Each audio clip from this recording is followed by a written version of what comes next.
사도신경으로 우리의 신앙을 고백하겠습니다. 전능하사 천지를 만드신 하나님 아버지를 내가 믿사오며 그 외아들 우리 주 예수 그리스도를 믿사오니 이는 성령으로 잉태하사 동정녀 마리아에게 나시고 본디오 빌라도에게 고난을 받으사 십자가에 못 박혀 죽으시고 장사한 지 사흘 만에 죽은 자 가운데서 다시 살아나시며 하늘에 오르사 전능하신 하나님 우편에 앉아 계시다가 저리로서 산 자와 죽은 자를 심판하러 오시리라. 성령을 믿사오며 거룩한 공회와 성도가 서로 교통하는 것과 죄를 사하여 주시는 것과 몸이 다시 사는 것과 영원히 사는 것을 믿사옵나이다. 아멘. 오늘 부를 찬송은 찬송가 463장입니다. 463장 신자 되기 원합니다. 다 함께 찬양하시겠습니다.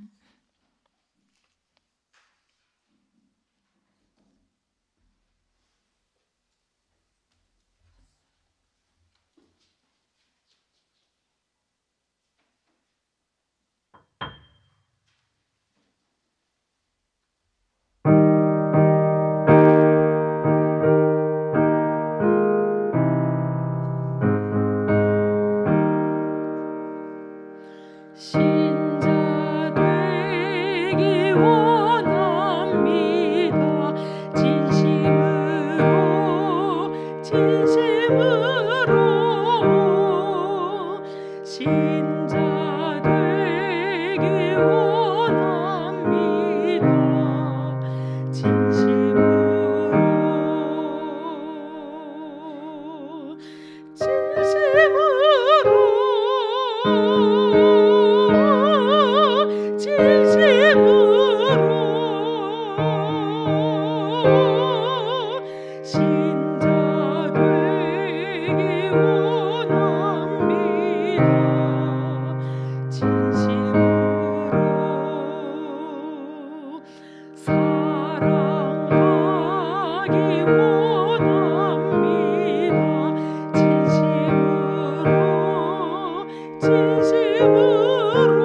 오늘 우리에게 주신 하나님의 말씀은 히브리서 7장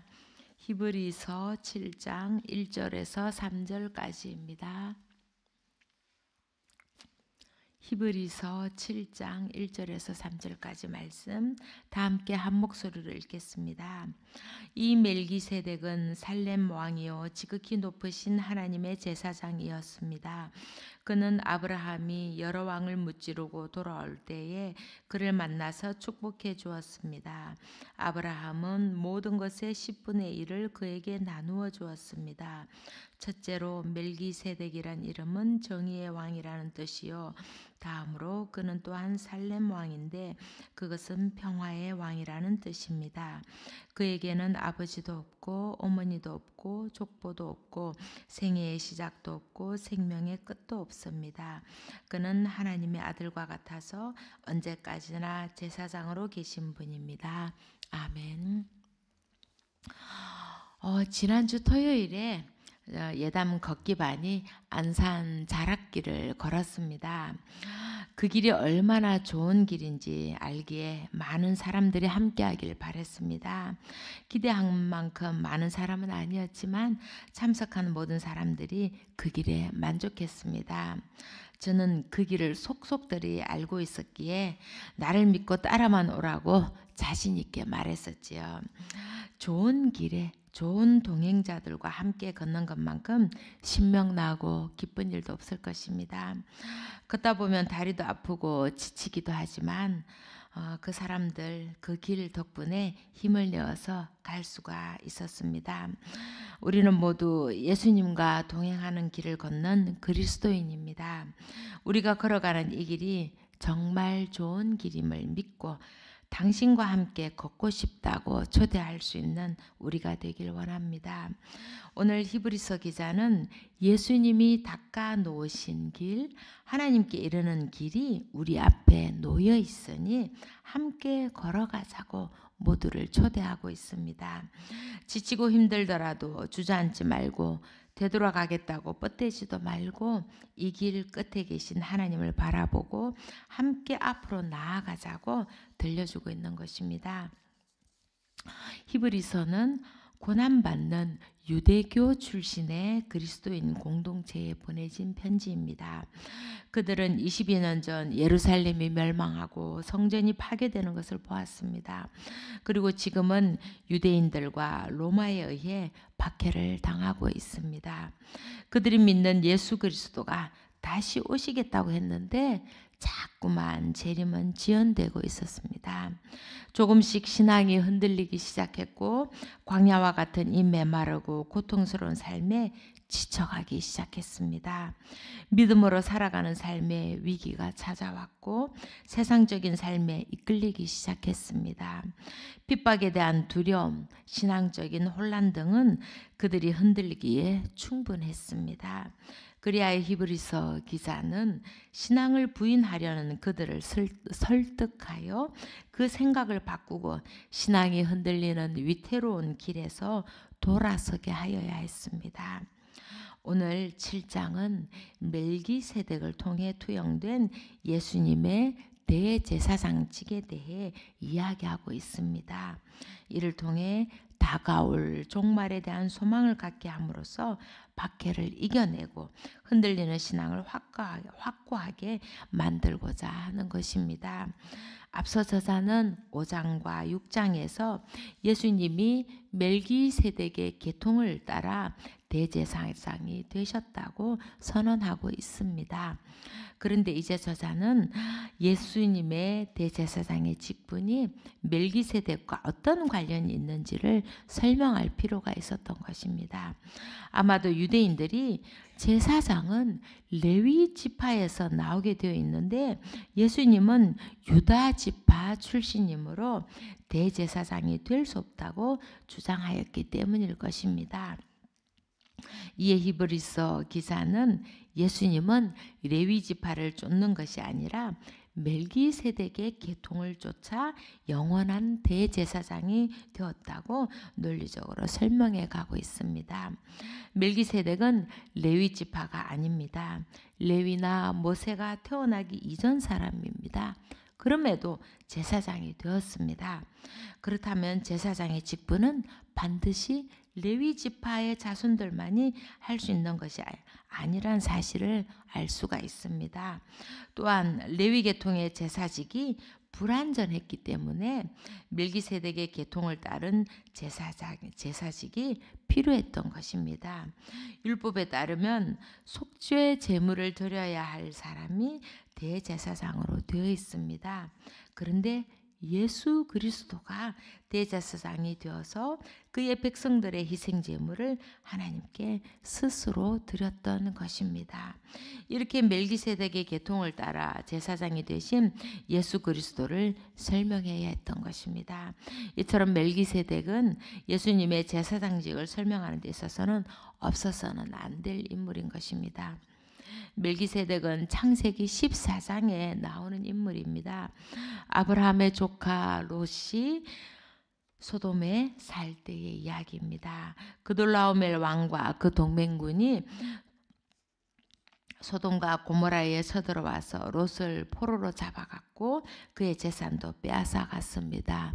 이 소식을 들은 아브라함은 자신의 집에서 훈련시킨 사병들을 거느리고 가서 그 동맹군을 쳐부수고 조카 롯을 비롯해 끌려간 사람들을 구하고 모든 재물을 되찾아왔습니다. 그때 살렘 왕 멜기세덱이 빵과 포도주를 가지고 나와서 아브라함을 축복해 주었습니다. 멜기세덱은 가장 높으신 하나님의 제사장이라고 창세기는 쓰고 있습니다. 아브라함은 가지고 있는 모든 것에서 열의 하나, 즉 11조를 멜기세덱에게 주었습니다. 그리고 이제 히브리서에서 멜기세덱이 어떤 사람인지를 설명하고 있습니다. 이 멜기세덱은 살렘 왕이요 지극히 높으신 하나님의 제사장이었습니다. 이스라엘 자손들에게 율법이 주어지고 제사장을 통한 제사가 드려진 것은 출애굽 이후입니다. 모세의 형 아론이 첫 대제사장이 되었지요. 그런데 수백 년 전 아브라함 시대에 멜기세덱은 이미 하나님의 제사장이었던 사람입니다. 학자들은 말합니다.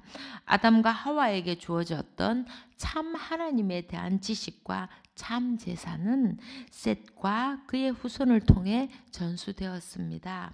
그 후에 사람들이 타락하여 이것이 거의 끊어졌으나 노아의 후손을 통해 다시금 전수되어 내려왔습니다. 시간이 흐름에 따라 참 하나님에 대한 지식과 제사가 희미해지고 소홀하게 되어 점점 타락하게 되었습니다. 그런데 소수의 사람들이 그것을 유지하고 있었고 그 중에 한 사람이 멜기세덱이라는 것입니다. 참 하나님을 섬기던 사람이 바로 멜기세덱이었던 것입니다. 그는 이 땅에 실존하는 인물로 예루살렘을 다스리는 왕이었고 정의의 왕이자 평화의 왕이었던 것입니다. 창세기에선 멜기세덱에 대해서 이외의 사실 외엔 아무것도 알려주고 있지 않습니다. 그래서 오늘 본문 3절에서 그에게는 아버지도 없고 어머니도 없고 족보도 없고 생애의 시작도 없고 생명의 끝도 없다고 말하고 있는 것입니다. 그것은 멜기세덱의 제사장직이 탄생이나 족보와 같은 외적인 조건에 의해서 확립된 것이거나 레위 계통의 제사장직의 승계에 의한 것이 아니라 하나님의 부르심에 의한 것임을 나타내는 것입니다. 그리하여 멜기세덱의 제사장직은 시작과 끝이 없는 영원한 것임을 강조하는 것입니다. 더하여 그는 하나님의 아들과 같아서 언제까지나 제사장으로 계신 분이라고 말합니다. 이것을 통해 멜기세덱의 제사장직의 영원성을 강조하는 것이 아니라 하나님의 아들 예수 그리스도의 제사장직이 영원하다는 하다는 것을 강조하고 있음을 우리는 알아야 하는 것입니다. 또 멜기세덱의 이야기는 그가 역사 안에서 실체인 것처럼 예수님의 십자가와 부활 사건 모두가 실체인 것임을 드러내주고 있는 것입니다. 이라여 우리는 하나님께서 예수 그리스도의 제사장 직분이 율법적인 대제사장이 생기기 이전에 이미 멜기세덱을 통하여 법적 근거를 만들어주고 계심을 알 수가 있습니다. 멜기세덱과 같이 예수님의 제사장직은 영원히 변함이 없어진 것입니다. 유대인들은 제사장 없이 스스로 하나님께 나아갈 수가 없습니다. 하지만 히브리서 기자는 예수 그리스도 안에서 하나님께 나아갈 수 있다고 자신 있게 이야기하고 있는 것입니다. 영원한 대제사장이신 예수 그리스도를 통해야만 하나님께 나아갈 수 있고 구원받을 수 있음을 이야기하기 위해서 멜기세덱의 이야기가 필요했던 것입니다. 25절은 말합니다. 그는 자기를 통하여 하나님께 나아오는 사람들을 완전하게 구원할 수 있습니다.